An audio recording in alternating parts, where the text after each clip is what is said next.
Pessoal, bom dia. Professor Gabriel Yasbeck aqui. Dando sequência no nosso curso de redes de computadores, hoje nós iremos estudar a unidade 2.2 do nosso livro-texto, que fala sobre protocolos e serviços de rede. Então, para começar, a palavra protocolo, como nós já vimos nas aulas anteriores, ela é um sinônimo de regras. Então, protocolos, na verdade, são regras. Ao enviar uma mensagem para qualquer dispositivo, tanto o emissor, tanto aquele que está emitindo a mensagem, quanto o receptor, eles precisam utilizar um protocolo em que as duas partes concordem, ou seja, eles para comunicarem entre si, eles têm que utilizar o mesmo protocolo de comunicação, certo? A arquitetura de um protocolo ela deve possuir os seguintes elementos-chave. O primeiro é a sintaxe. O que é a sintaxe de um protocolo?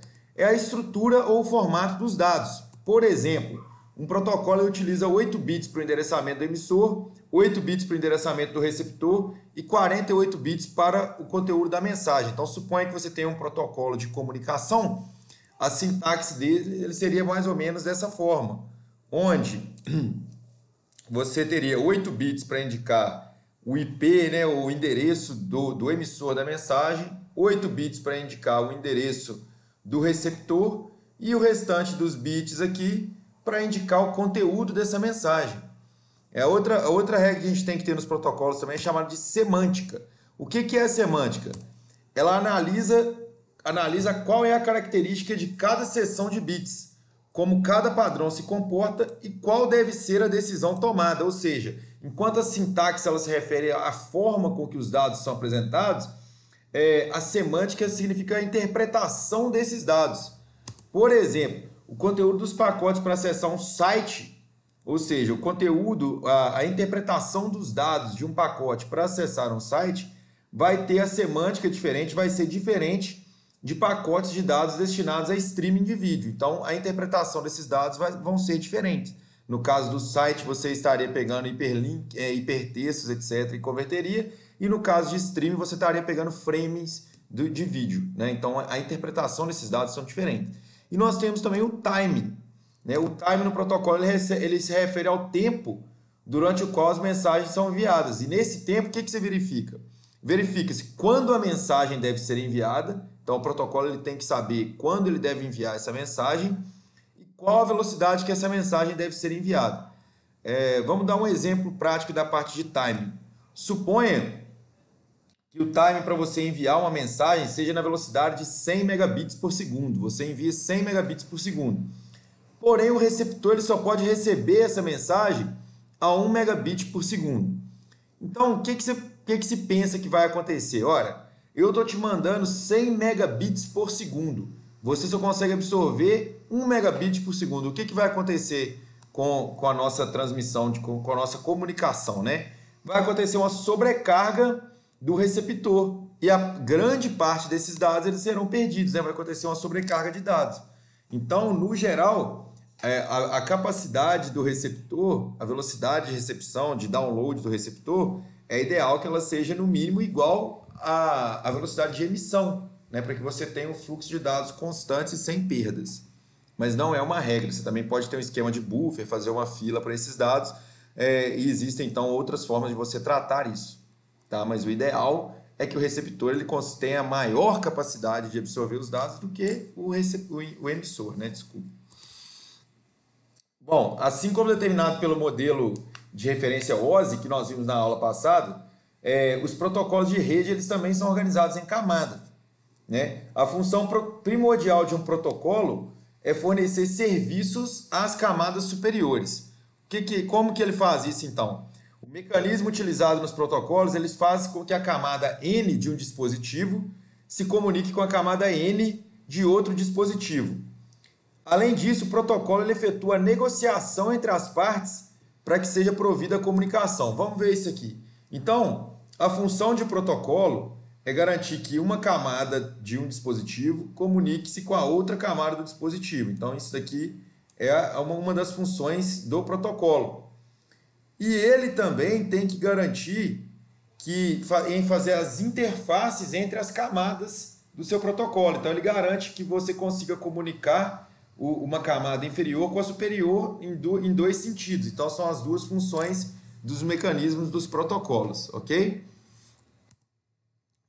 Quando os dados eles são transferidos entre dispositivos de uma rede, cada camada de um protocolo vai processar o seu serviço respectivo, né? Então, cada camada ela tem uma função na transferência dos dados. E em cada par de camada existe a interface que a gente viu, que é responsável por definir as operações e os serviços que a camada inferior tem que encaminhar à camada superior para que essa transferência de dados ocorra de maneira correta. Então, quando a gente fala que nós temos uma interface entre a camada 1 e a camada 2, por exemplo, o protocolo, o mecanismo tem que definir as operações e os serviços que uma camada tem que prover para a outra. E como você está vendo a seta aqui, que é nos dois sentidos, é porque a comunicação ela pode vir tanto de cima para baixo ou de baixo para cima. Então, essa interface ela tem que fazer definir ambas as operações e serviços nos dois sentidos. Tá bom? Os protocolos utilizados nas redes, eles estão diretamente ligados aos serviços utilizados nas redes. Então, nós temos as regras para criarmos os serviços que serão utilizados. Por exemplo, ao utilizar um aplicativo no smartphone, que é o objetivo final de prover um serviço para o usuário, são necessárias diversas regras, diversos protocolos por trás disso, como o protocolo TCP/IP, o protocolo DNS, o protocolo NTP, que nós vamos ver mais para frente o significado desses protocolos, entre outros, para que seja provido algum tipo de serviço. Então, o objetivo final de protocolos nesse ambiente de análise é permitir a utilização de serviços na rede. Nessa aula, nós vamos nos concentrar nos protocolos que operam na camada 7 do modelo OSI, a camada de aplicação, que é aquela que tem interface direta com o usuário da rede, tá? Então, o primeiro protocolo que nós vamos estudar, que ele se localiza na camada 7, é o protocolo HTTP, né? O protocolo HTTP ele trata de um protocolo utilizado para acessar o conteúdo web na rede mundial de computadores, ou seja, para acessar qualquer site que a gente tem, hoje nós utilizamos aí o protocolo HTTP. Ele é um protocolo, como foi falado, na camada na aplicação, e ele é utilizado para transferir várias formas de dados entre um cliente e um servidor, como textos simples, hipertextos, imagens, vídeos, sons. O protocolo HTTP ele é implementado em dois programas. Então você tem um programa cliente e um programa servidor, rodando o protocolo HTTP. Eles são executados em sistemas diferentes e falando um com o outro através de troca de mensagens HTTPs, ou seja, de hipertextos, né? O que isso quer dizer? Eu tenho um cliente rodando um serviço HTTP que faz solicitações a um servidor que também roda um programa HTTP, onde ele tem que a gente chama de web server, e o meu servidor responde com hipertextos para que sejam interpretados pelo meu browser. Esse é o layout básico de um protocolo HTTP. Ou seja, um cliente solicita serviço para o servidor que responde com o conteúdo solicitado. Ok? Vamos fazer um exemplo prático aqui. Suponha que você esteja em um computador, que é o seu cliente, e você deseja acessar o site yahoo.com. Então, você como cliente, você tem o seu IP address porque você está conectado numa rede. Todo mundo tem que ter um IP. E aí você quer acessar o site yahoo.com. E aí a primeira coisa, qual que é o IP, o endereço IP do yahoo.com? Porque aqui ele está em forma escrita, né, literal. Então a primeira coisa que a gente tem que fazer é, qual que é o IP para o servidor yahoo.com? Para isso a gente vai usar um servidor DNS, que o servidor DNS ele nos permite digitar yahoo.com e ele vai buscar dentro dele qual que é o IP relacionado ao Yahoo. Então a primeira coisa que a gente vai fazer é solicitar para um servidor DNS qual que é o IP de yahoo.com. O servidor DNS vai procurar em sua base de dados lá e vai responder para a gente, para nós clientes, que o IP de yahoo.com é 69.147.76.15. Então olha o que o serviço DNS, o servidor DNS que presta esse tipo de serviço, ele me permitiu. Ele me permite digitar yahoo.com e ele vai buscar qual que é o endereço na internet onde está localizado os hipertextos relacionados ao site do yahoo.com. Nesse caso, foi esse IP aqui. Então, para isso que eu utilizo o servidor DNS. Como eu descobri o IP através do DNS, agora eu posso solicitar para o meu web server, para o meu cliente HTTP, os dados relacionados à página do yahoo.com, que eu sei que está nesse endereço aqui. Então, eu faço a solicitação. Olha, eu quero a página da internet localizada no IP físico 69.1.147.76.15. O servidor vai me responder com todo o conteúdo dessa página, sempre utilizando o protocolo HTTP. Ok? E o que acontece? Para hospedar esse tipo de site, sistema web, jogos online, etc., tem várias empresas que disponibilizam essa hospedagem de forma gratuita. Por exemplo, a tabela abaixo ela vai mostrar o endereço host. Né? O host, na verdade, ele é como se você traduzir ao pé da letra, é o anfitrião, mas na verdade é onde estão armazenados as páginas webs e os serviços disponibilizados. Então aqui, ó, o webhost.com, ele oferece o serviço para você colocar, armazenar no servidor dele, no web server, protocolos HTTP, e-mail, banco de dados, FTP, que é de arquivos, e assim por diante. Então aqui são alguns exemplos de serviço gratuito para você hospedar seus sites na internet, ok? O outro protocolo que nós vamos ver na camada de aplicação é o SMTP. Ele é uma sigla para Simple Mail Transfer Protocol, ou seja, protocolo simples de transferência de e-mail. Ele é utilizado para efetuar a transferência de e-mail de um servidor para o outro.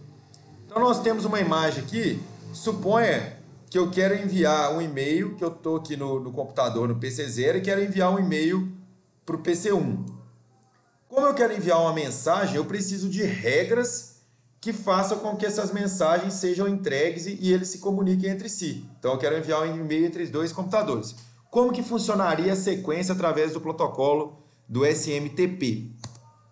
Bom, inicialmente, o usuário A do PC0, ou seja, de onde o emissor da mensagem, ele possui uma conta de e-mail localizada no server HTTP1. Ou seja, eu tenho um servidor fornecendo o serviço para o envio de e-mail através das regras do protocolo SMTP. Tá? No PC1, então, o usuário B possui uma conta de e-mail no servidor HTTP2, que também utiliza o protocolo SMTP. Quando o usuário A escreve uma mensagem ao usuário B, primeiramente a mensagem é enviada para o server HTTP1. Então vamos voltar aqui no nosso diagrama. Olha só, quando eu vou escrever uma mensagem, daqui vamos chamar o usuário A, tá desse lado aqui, ó. A letra é feia, viu, gente? Vocês desculpam, mas acho que dá para entender. Então, quando o usuário A ele quer mandar uma mensagem, a primeira coisa que tem que acontecer é essa mensagem ser encaminhada para o servidor HTTP1, porque ele que disponibiliza o serviço para mim de e-mail. Então, através do switch, eu vou mandar essa solicitação para o meu servidor. Então, eu vou escrever essa mensagem ao usuário B e vou chegar essa mensagem para o servidor HTTP1. Quando o servidor HTTP1 recebe essa mensagem, o protocolo SMTP, então, através das suas regras, vai transferir para o servidor HTTP2. No servidor HTTP2, quando ele receber a mensagem, ele vai deixar essa mensagem disponível para acesso do usuário B. E para que isso ocorra, os acessos de e-mail pode ser feito por web usando o protocolo HTTP. Então, olha só, aqui eu combino dois protocolos, o SMTP, que se encarrega de transferir uma mensagem de um servidor para o outro, e depois eu posso disponibilizar essa mensagem numa página web e usar o protocolo, as regras do HTTP, para visualizar essas mensagens. Certo? O outro protocolo que a gente tem na camada de aplicação é o SSH, que é o Secure Shell. Esse protocolo ele é utilizado para efetuar acesso remoto em outro dispositivo. Tá? Então eu estou num acesso local, eu quero acessar, por exemplo, um servidor que possa estar, por exemplo, na sede da minha empresa e eu estou em casa. Eu posso utilizar, através do protocolo Secure Shell, um ponto intermediário para fazer acesso remoto a esse local. Então, para isso que é utilizado o SSH. Ao fazer um acesso remoto no dispositivo, a transmissão de dados através do SSH ela recebe uma criptografia, que depende do algoritmo de encriptação que você está utilizando. Essa criptografia, então, ela faz com que o protocolo SSH seja mais seguro que outras técnicas de acesso remoto como o Telnet e RSH. Ou seja, durante a minha transferência de informação nesse fluxo aqui no acesso remoto, os meus dados eles são criptografados para que não tenha uma quebra de segurança e as pessoas consigam ver o que eu estou tentando transferir. Ok?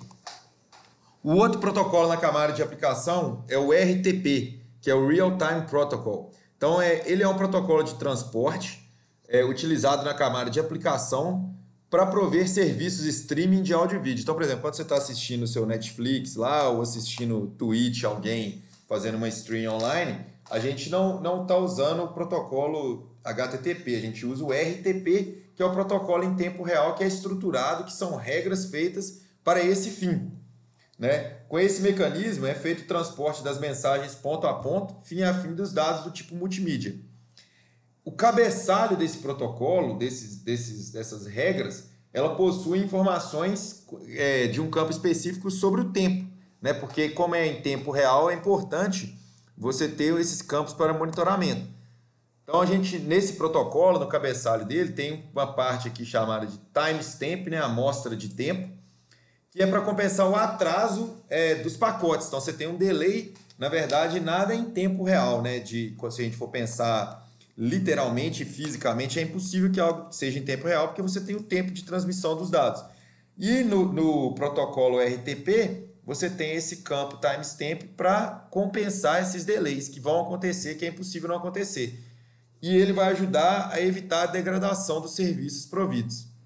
Então, como que o RTP funciona? Você tem uma fonte emissora de dados multimídia que vão ser gerados frames e aí você vai passar por um processo de compactação e empacotamento, vai utilizar um serviço de transporte através da rede e o outro computador ao receber, né, o outro dispositivo ao receber esses dados, vai fazer o processo contrário, né? Ele vai remontar os dados, decodificar os dados e vai ser exibido na tela para ele com um certo delay, né? Porque imagina, você está pegando os dados em tempo real, mas você tem que passar por todo esse processo aqui até chegar. Então você vai acontecer também de corromper alguns frames, mas faz parte de todo o processo. O outro protocolo da camada de aplicação que nós vamos ver é chamado de SIP, que é o Session Initiation Protocol. E diferente, na verdade eu falei que ele é da camada de apresentação, mas ele é da camada de sessão, na verdade, né? Que é a camada número 5. Esse protocolo ele é responsável pela criação, modificação e finalização de sessões de transferência de arquivo de serviço multimídia, ou seja, ele cria o canal de comunicação entre dois dispositivos, ele inicia a sessão, né? A gente até já viu em outras aulas como que ele funciona. O gerenciamento dele é idêntico ao HTTP, ou seja, é uma conexão do tipo cliente-servidor, onde um requer serviços e o outro provê serviços, tá certo?